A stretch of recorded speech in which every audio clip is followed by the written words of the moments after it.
It's always, a question of my mentees that how to price their particular products. First thing that I would say, have you done your research? Right? Have you done a comparative analysis?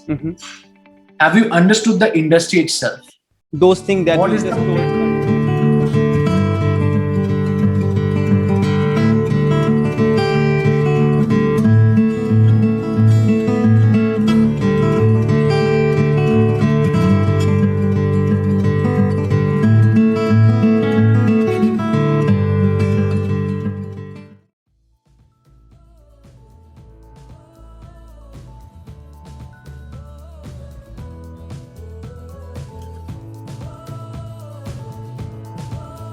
So welcome to the TEBsCLUB. This club inspires many entrepreneurs, and we are a startup community with more than 1,000 startups with us, more than 50 plus mentors with us, and more than 20 plus companies. So we are a community where an ecosystem globally. So we are very pleased and heartwarmly I'm welcoming you in the ecosystem of TEBsCLUB as a mentor and coach. So this O2-Drive. This O2 means the obstacle to opportunity drive. It's a name that explains everything. The obstacles that are being faced by every entrepreneurs, every students, every like-minded people who wants to bring some change in the society. So those obstacles are being beautifully converted into their opportunities. Harshit Gupta, the founder CEO of Textra Technologies, he always inspires startups and businesses, having expertise as a business consultant. And the most important part is his specialization includes revenue optimization, process automation that leads to target achievements and overall firm establishment in any given niche. So we welcome you, Harshit. Welcome to the TEBsCLUB. So we begin with your O2-Drive journey. So the first question is most relevant and my favorite question of all time. How you are here today and the journey so far? So how am I here today? So I'm here today by practicing a lot, learning a lot, and helping a lot, right? So this is the brief that I can say. And if you want to know where I started by after finishing my college, after working for a particular company. Not going to name them due to some reasons. All right. After working for them, I'm here. I have actually, helped a lot of people in terms of giving suggestions. And I saw that my suggestions were very, you can say, fruitful. All right. And after that, I started to see that there are some, potential. There's some potential for me to get into this industry and, help people. I went for a particular qualification that is required. I did my qualifications in the same, and now I'm a counselor and also a particular coach and a mentor. So here I am. We always look up on the journey because we always say in our ecosystem that the journey matters, because through the journey we get along with the expertise and knowledges. Enlighten us with your mentorship journey so far that inspires you to choose this profession. What inspires you the most? What inspires me the most is because at a certain region or at a certain time, time frame, I wasn't able to grow my early startups a lot. Because I wasn't mentored, all right? There was no one to handhold me and say that this is wrong, this is right, you should work in this way. There was no one. I was a SaaS-based company before, and I had to close that particular startup down because of certain reasons. And that was the place which has given me, this motivation that maybe I actually need to help other people as well, because they might be suffering the same that I am, suffering right now. So yeah, that's the reason I am here to help people, because I've been through where they are going right now. Like I've been in that particular mind frame, and I have seen them, suffer. I've seen myself suffer, because this is our baby. Our startup is a baby. We put in our blood and sweat and everything into it, right? We put in the hours of things. We work till 4 in the morning, international clients calling you, which means 4 o'clock, 6 o'clock in the morning, not sleeping at all, giving your 100% to your particular venture. But when your baby fails, that's a heartbreaking thing. To be honest, that's a heartbreaking thing. And for me, that's the reason I initiated this particular thing, to help people. Because after gaining some knowledge from my first failure, I started helping people. I started telling them that this is the thing that I did wrong. And after that, I just initiated my journey as a certified counselor, and here I am. Let's decode the term MVP. How is a crucial part to be followed? MVP meaning minimum viable product, right? A lot of companies also call this as a prototype. All right, you can call this as a prototype.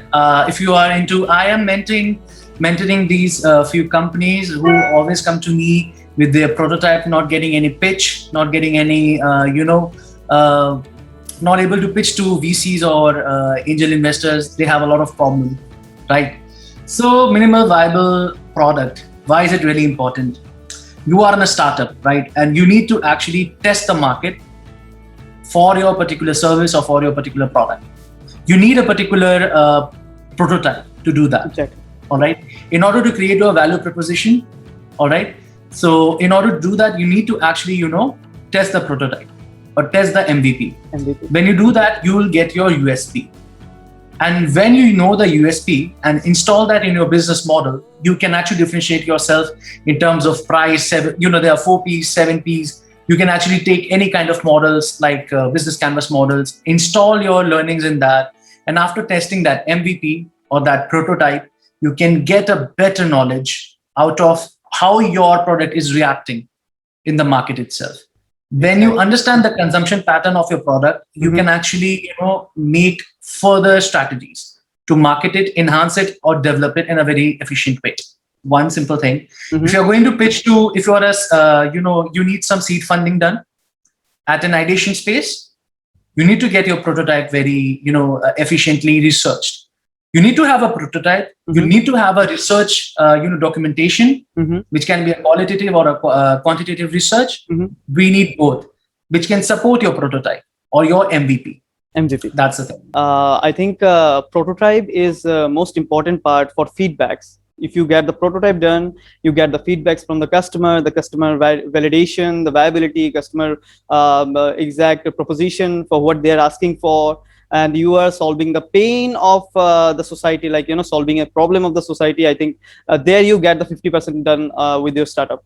So I think forming the prototype is the most important part, crucial part. How value proposition is presented as a business or marketing statement. So after you have an MVP, right, you have a prototype done, then you need to add in a value proposition in it. You need to find a USP, right? You need to find a particular proposition or value that can be delivered to the clients. So after you have done with the MVP, you can understand what your particular clients want. All right. If they are, what is their reactivity towards your product? And when you understand that, you can understand what kind of needs you are actually, what kind of problem statement you are solving. Correct. Exactly. And when you do that, you can add in into your value proposition. And this kind of value you are actually giving to the clients. So it is very important. All right. So it's a particular system. It's a particular chain. So let's decode by an example, like give some example about that thing. So okay, how can we amalgamate? So you are basically an product-based company. All right. You are a product-based company. You are making a particular beautiful AI system. All right. You made a prototype. All right. And you needed some, research done. All right. You have a prototype. You ask a sample size of people. You select a sample size of people and you ask them to test run it. When they test run it, they tell you their experience with it. Right. You ask them that this is the primary, problem solving statement. And is it solving it or not? All right. On the basis of that particular data, you can accumulate that is it solving or not. And you can also ask what kind of value you are getting from it. If you're using my particular AI, how this AI is actually responding, how this particular product is actually responding to you. All comes in the feedback zone and all. Yeah, all comes in the feedback loop. When you actually get to the feedback loop and you get the particular qualitative analysis of the particular, your particular sample size of people, that particular qualitative analysis can be helpful to you actually to identify the value proposition. And when you get the value statement, what you can do is after getting the value statement, you can actually install it into your value proposition. And you can use some tools, which is like SKI model, systematic knowledge for innovation, right? Systematic, SKI model. Then another one is your value canvas model, value proposition canvas model, and then you can actually take this particular model and put into your business canvas model, and then let's see how the reactivity is happening.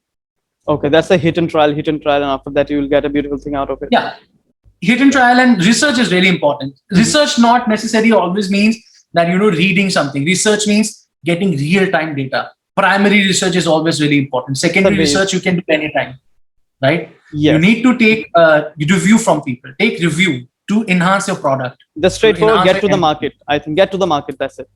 Right. Get to the market. Don't get to the market directly. Please don't do that. That's the biggest mistake, by the way, because you will be representing your brand over there. All right. You will be actually exposing your MVP or your prototype over there. Select a handful of people, sign an NDA with them, and go for the testing. Why not? Show them your product, right? Yes. Because you need to actually patent that product. You are still building that. You need to prototype that. That prototype should be patented. That ideation should be patented and unique as well. All right. And it's still under development. Anyone can actually steal a particular prototype. If you want to go to the market, that's the biggest mistake. Exactly. Select a sample size. Yeah. How to understand the target customer, like target market, because we just spoken about the value proposition and hands full of people to give the feedbacks. So taking the conversation forward, like from that example only, now you have your MVP ready, you have your particular sample set ready, you have your particular R&D ready. All right. You can see who are the people who are liking your product and who are the people that are not liking your product. On the basis of that particular, data, you can actually accumulate and target your audience, right? Which kind of, is it in terms of, you can take certain factors such as demography, all right, geographical locations, all right, then technological advancement, adaptability to technology, all right, are they comfortable with technology or not, utility output, is this, so what happens is that if we are talking in a very complex form of, technology, let's talk about AI only, people are not that much adaptable to that. It needs a lot of deep learning. All right. If I give you a particular AI which has zero code, which has zero data into it, and I ask you to train that model, you won't be able to do that. No. If you have a prior, if you have a prior knowledge to it, then only you can be able to do that. Right? Yes. So one important thing is you need to identify who are the people that are, very adaptable, who are very, in resonance with technology. Age group can be defined, and a lot of different things can also be defined. Like categories. One more actually simple thing that I want to tell, please inform the target market about your particular product. Product information should be, you should actually teach them about your product. All right. That's also really important. Product knowledge is very important. So that's why one word is there, like know your product, right? Beforehand, know your product. Know your product. But the thing is, they are not going to research on themselves. They're not going to research by themselves, right? You are the one as a startup who needs to teach them. Yes. Right. If you have, if you have an AI, you need to do deep learning. You need to tell them that this is how you do this. You need to guide them. You need to make sample videos, tutorial videos, have workshops, have, you can say, you can run campaigns, which is related to this particular topic. Educate your client, my friend. Once you educate your target audience, they will respond in a very immediate fashion. Okay, because they have a particular thing in their mind, their consumption pattern and purchase behavior will depend upon the product knowledge that you're gonna give to your target audience. That's also really important. Exactly. So I think we have to, make them thoughtful with our vision also. That was exactly the vision of this product, what exactly the product can solve, and what exactly this product means to the society. Exactly. I think that's the most crucial part, and that's the gap that we need to fill beforehandedly. Moving to the next question. Is it important to use any metrics for company performance assessment? Yes, it is really important to use that. All right, you have to actually understand that metrics. If you are a running, company, or if you are a startup, you need to have metrics. Some benchmark should be there. All right, certain things should be actually they have to be certain benchmarks. Two tools to actually establish metrics.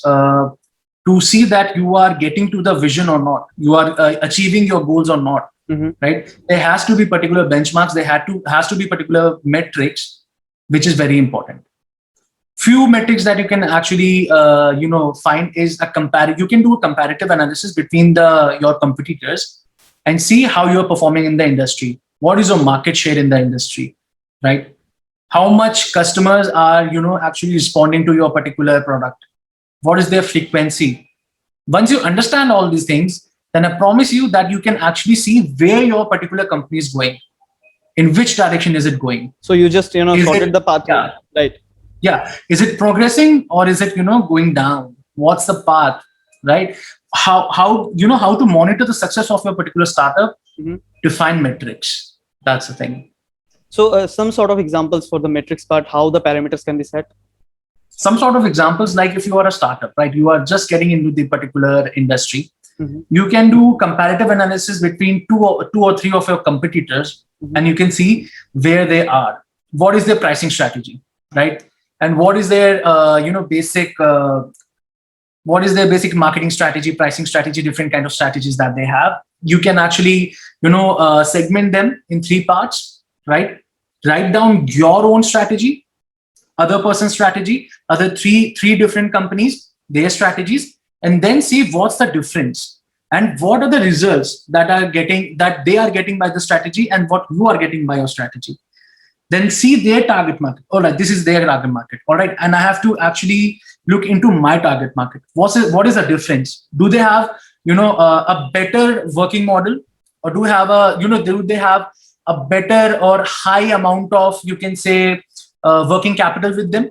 And on that basis, you can do a comparative analysis. That's a real-time data. Do that, yeah, real-time data. When you understand that this is the amount of working capital I have, and this is the amount of working capital they have.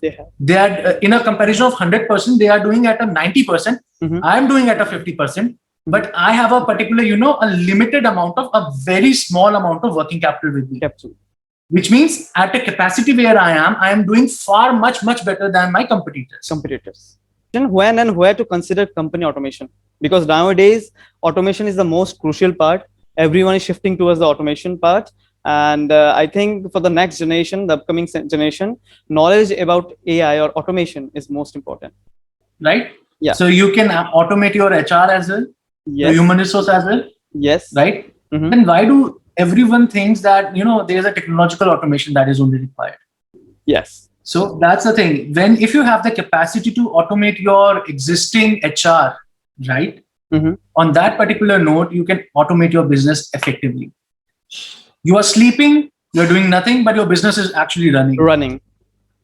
Right? Isn't that automation? 99.99% is automation. What about the 0.001%? The thing is, right now, as you said, we need to enlighten our customers, enlighten everyone about exact the terms how automation is doing. So I think the gap is the knowledge. That's it. Yeah, that's the thing, the knowledge, right? And that's the problem with our generation. We think that technology solves everything. Technology doesn't solve everything.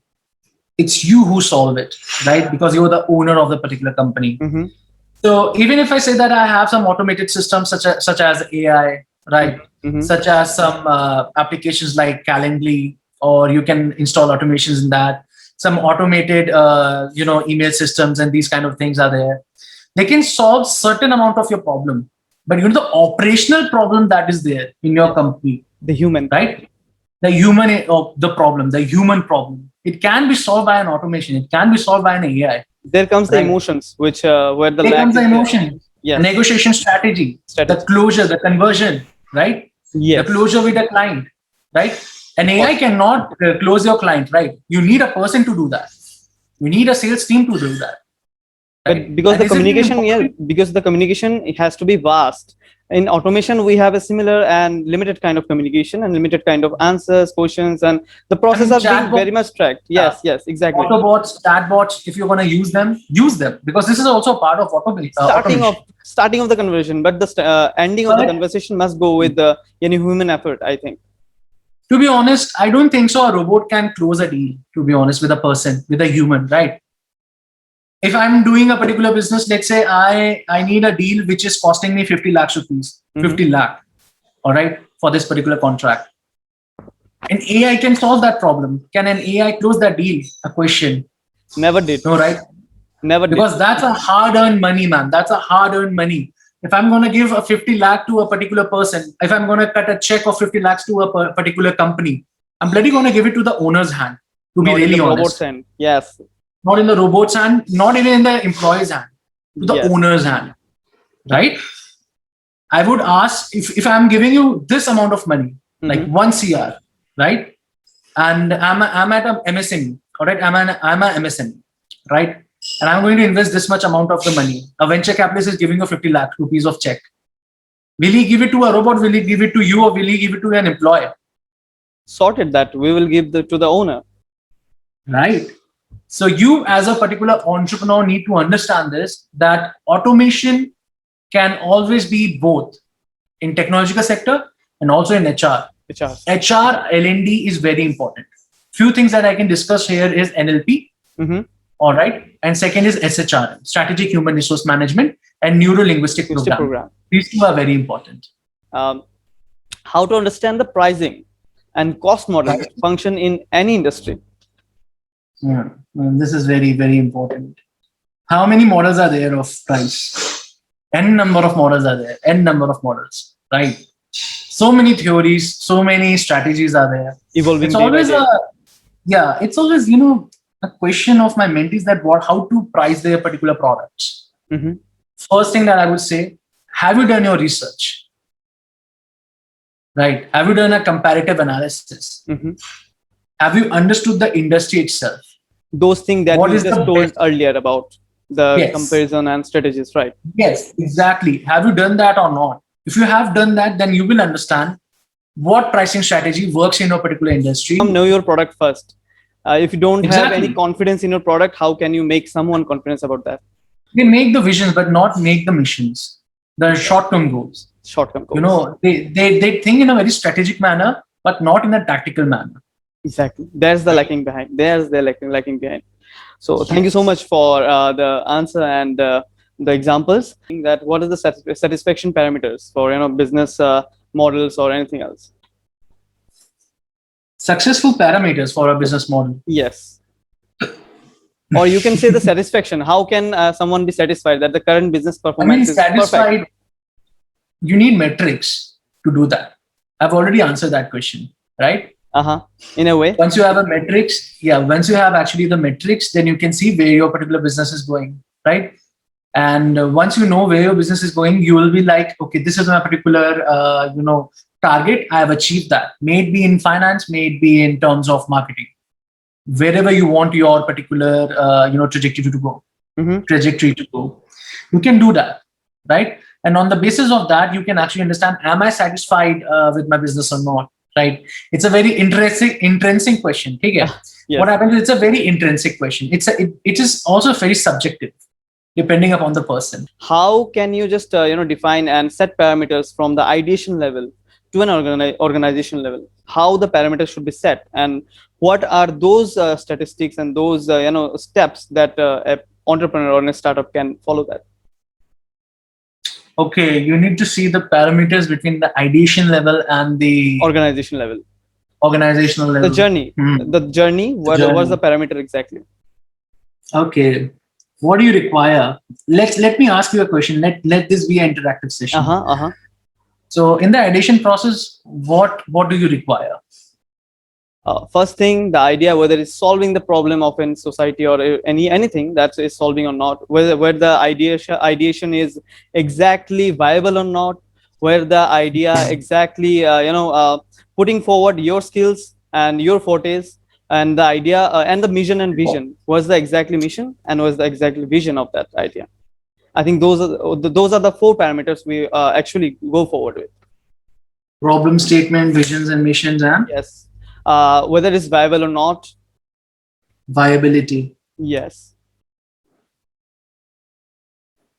You need an MVP for that, right? Yes, exactly. The prototype. So first thing what you need to do is add an MVP, make an MVP, right?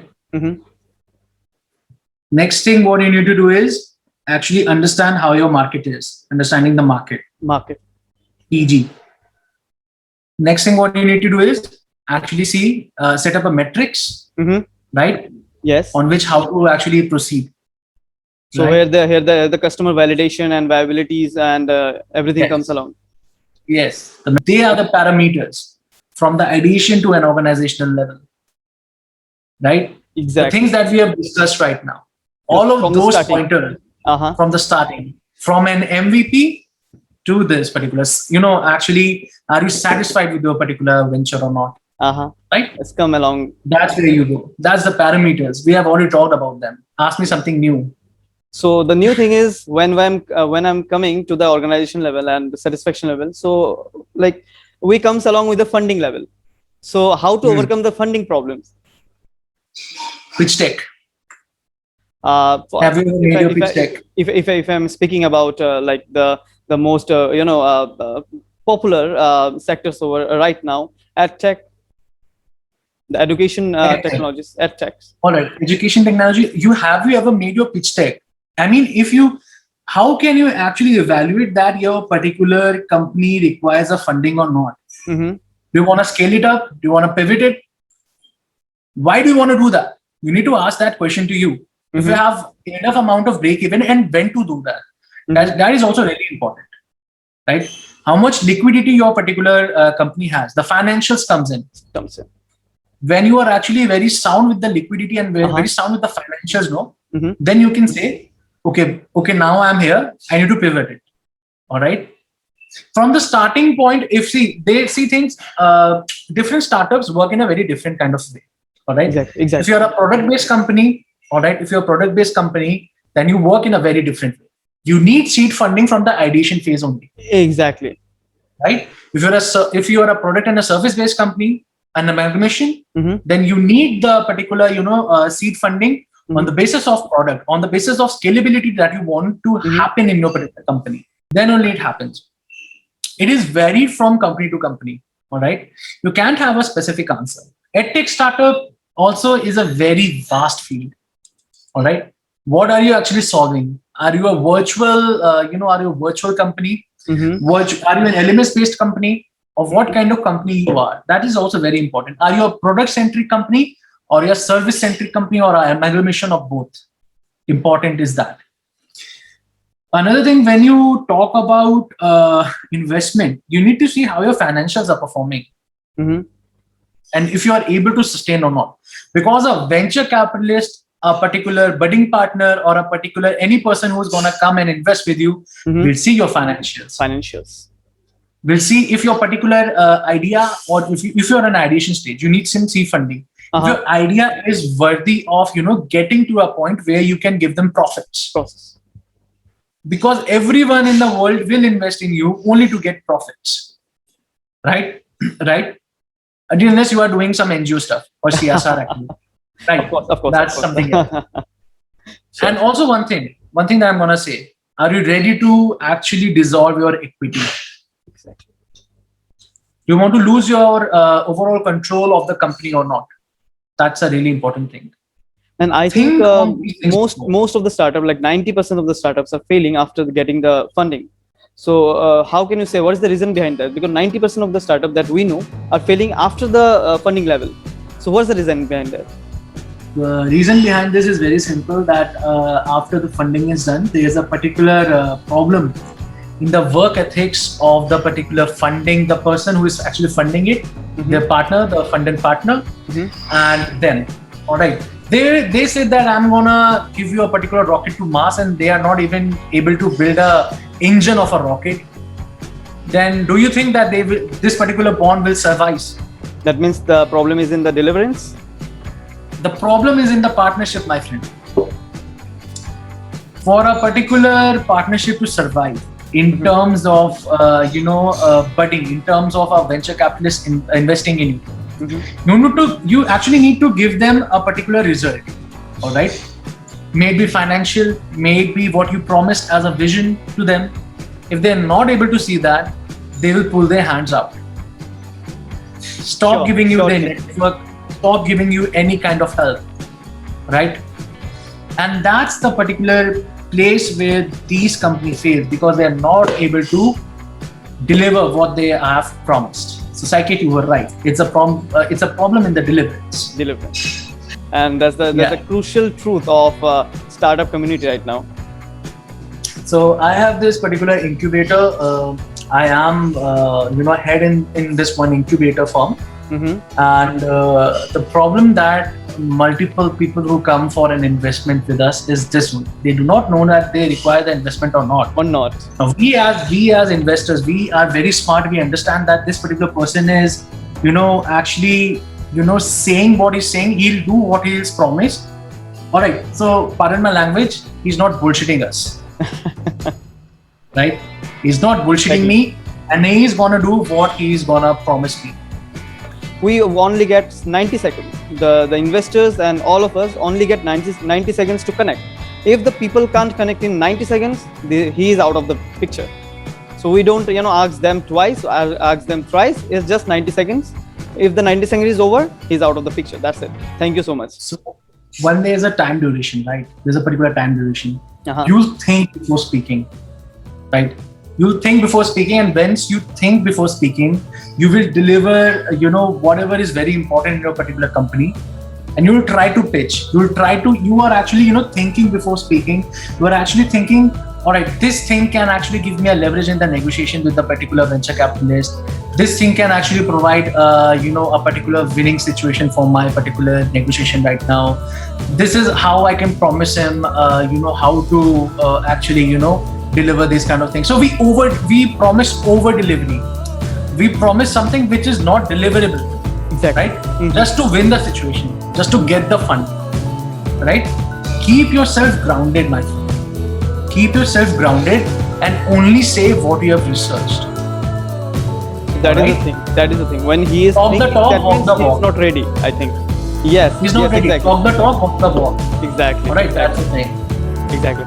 So I think the funding part, the most crucial part, is defined by you. Is like we have, before coming to any VC, before coming to any angel investor, you have to know your product, know the deliverance, what exactly you are gonna deliver, and know the time period.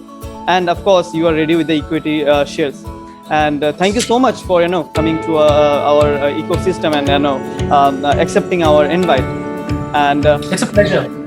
And one more time, welcome on board, and as a mentor and a coach in our Livers Club.